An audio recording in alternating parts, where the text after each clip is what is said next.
Doctor గారు నమస్కారం. నమస్కారం. డాక్టర్ గారు, ఈ మధ్య మనం ఎక్కువగా వింటున్న మాట ఫ్రోజన్ షోల్డర్ అనేటువంటిది, అంటే భుజం నొప్పి గురించి ఎక్కువగా వింటున్నాం. అయితే ఈ భుజం నొప్పి అనేటువంటిది ఎందుకు వస్తుంది? దీన్ని ఫ్రోజన్ షోల్డర్ అని ఎందుకు అంటున్నారు? ఫ్రోజన్ షోల్డర్ అంటే మెయిన్లీ డయాబెటిక్ పేషెంట్లకు చూస్తాం. అంటే ఇది రిలేషన్ ఎట్లా అంటే, ఇప్పుడు ఫ్రోజన్ షోల్డర్ 100 పేషెంట్స్ వస్తే 95% వాళ్ళు డయాబెటిక్.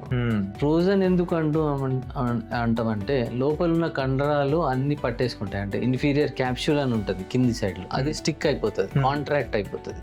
దాని వల్ల వాళ్ళు పైకి లేపడానికి ఇబ్బంది ఉంటుంది. ఇంతే లేపుతారు కొంతమంది, పైకి లేపడం ఇబ్బంది ఉంటుంది. ప్లస్ రొటేషన్ ఇట్లా ఎన్నుకోవడం, గోచి కట్టుకోవడము, కోమ్ చేసుకోవడము బాగా డిఫికల్ట్ ఉంటుంది. ఇలాంటి వాళ్ళకి ఏంటంటే, ఫస్ట్ మనము ఫ్రోజన్ షోల్డర్ డయాగ్నోస్ చేస్తాం. ఎక్స్రేలో అయితే నార్మల్ ఉంటుంది, ఎక్స్రే బోనీ ఏం ఉండదు కాబట్టి ఎక్స్రే నార్మల్ ఉంటుంది. కాబట్టి ఫస్ట్ ఎంఆర్ఐ తీపిస్తాం. అంటే అందరికీ కాదు, క్లియర్ కట్ డయాగ్నోసిస్ ఉంటే మనం దానికి ట్రీట్మెంట్ స్టార్ట్ చేసేస్తాం. లేదు క్లియర్ కట్ తెలియకపోతే ఎంఆర్ఐలో మనకు ఈ ఫైండింగ్స్, ఇన్ఫీరియర్ క్యాప్సులర్ కాంట్రాక్చర్, ఇవన్నీ తెలుస్తాయి. ఫ్రోజన్ షోల్డర్ అని డయాగ్నోసిస్. థ్యాంక్ యూ అండి.